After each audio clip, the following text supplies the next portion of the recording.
কারিগরি শিক্ষার অবমূল্যায়ন, মানি না, মানব না, এই স্লোগানকে সামনে রেখে অন্যান্য ডিপ্লোমা ইঞ্জিনিয়ারিংয়ের ন্যায় ডিপ্লোমা ইন ইঞ্জিনিয়ারিংয়ের ডিগ্রিধারী সার্ভেয়ার অথবা সমমানের পদে কর্মরতদের ১০ম গ্রেড বাস্তবায়নের দাবিতে চাঁপাইনবাবগঞ্জ অনির্দিষ্টকালের জন্য অবস্থান কর্মসূচি এবং কর্মবিরতি পালন করছে সার্ভে ডিপ্লোমা ইঞ্জিনিয়ার। মঙ্গলবার সকালে বৈষম্য বিরোধী সার্ভে ডিপ্লোমা ইঞ্জিনিয়ার্স ছাত্র এবং পেশাজীবী অধিকার বাস্তবায়ন পরিষদের আয়োজনে চাঁপাইনবাবগঞ্জ জেলা প্রশাসক কার্যালয়ে এই কর্মসূচিটি পালন করা হয়েছে। এ সময় বক্তব্য রাখেন চাঁপাইনবাবগঞ্জ জেলা প্রশাসকের কার্যালয় এসএ শাখার সার্ভেয়ার জাহাঙ্গীর আলম। সার্ভেয়ার জেলা প্রশাসকের কার্যালয় চাঁপাইনবাবগঞ্জ এসএ শাখা নাচুর।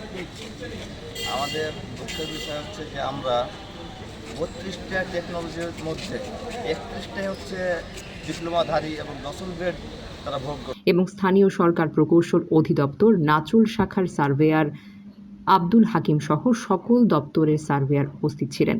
বৈষম্যহীন বাংলাদেশ বিনির্মাণে ডিজিটাল ভূমি জরিপ, ভূমি ব্যবস্থাপনা এবং ভূমি অধিগ্রহণ সহ সরকারের সকল উন্নয়নমূলক কর্মকাণ্ডে গুরুত্বপূর্ণ ভূমিকা রাখছেন সরকারের বিভিন্ন দপ্তরে কর্মরত সার্ভেয়ার এবং সমমান পদে কর্মরত সার্ভে ডিপ্লোমা ইঞ্জিনিয়াররা। অথচ দীর্ঘদিন ধরে তারা বৈষম্য এবং বঞ্চনার শিকার হচ্ছেন। একই সমমানের প্রকৌশলীরা ১০ম গ্রেডে কর্মরত থাকলেও ১৪, ১৫ এবং ১৬তম গ্রেডে চাকরি করছেন সার্ভে ডিপ্লোমা ইঞ্জিনিয়াররা।